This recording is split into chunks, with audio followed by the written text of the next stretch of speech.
tafa sabboonuma afaan qofaat hin barbaannu nuti hin feenu haala kanaan waliin deemuun karaa gabrummaan ifa jijjiirrate amala godhate bilisummaa nutti fakkaatu kan Oromiyaan diigamte Itoophiyaan ijaaramtu bilisummaa karaa tafa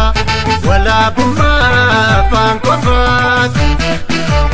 Oromummaa karaa tafa sabboonummaa afaan qofaat hin barbaannu nuti hin feenu haala kanaan waliin deemuun karaa gabrummaan ifa jijjiirrate amala godhate bilisummaa nutti fakkaatu kan Oromiyaan diigamte Itoophiyaan ijaaramtu.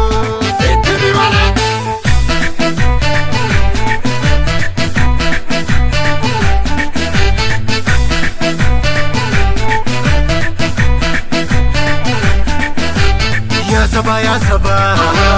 jechaan nu sobaa dubbii akka garree walirratti barree yaa sabaa jechaan nu sobaa dubbii akka garree walirratti barree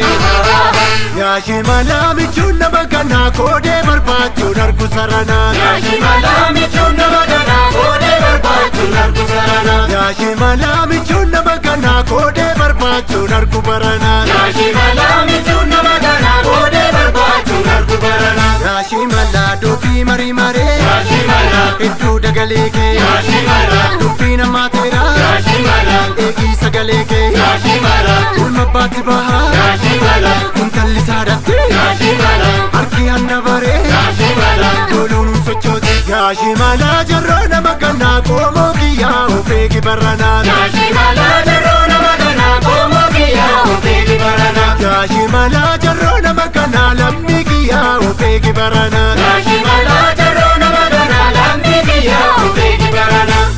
eegi sagalee kee eegi korojoo kee eegi sagalee kee eegi korojoo kee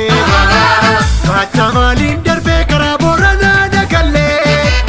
jabeessi eegi ofirraa hattuu sagalee jabeessi eegi ofirraa hattuu sagalee kacha maaliin darbee karaa Bishooftuu Moojoo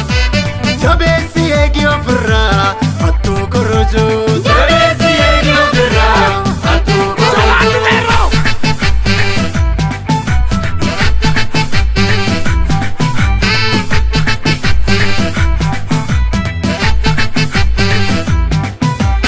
Ufanu tajjeeste muka gogaadhaanii biyyee nyaachisanii nurratti kaasanii hammeenyummaan sarara orma nutti caalee nurratti labsan wayyoo oomaa waraanaalee Wallagga Gujiin badiin jaraa maallaataa dubbiin kumaan diboosti kummaarree maaf dhabee furmaataa dubbiin kumaan diboosti kummaarree maaf dhabee furmaataa Walloof Karrayyoo Shawaa fi Jimmaa Harargee fi Lumaaf Callisa yaajamaa kaleessa waliin falmachaa turre rakkoof gidiraa humna waliin tarree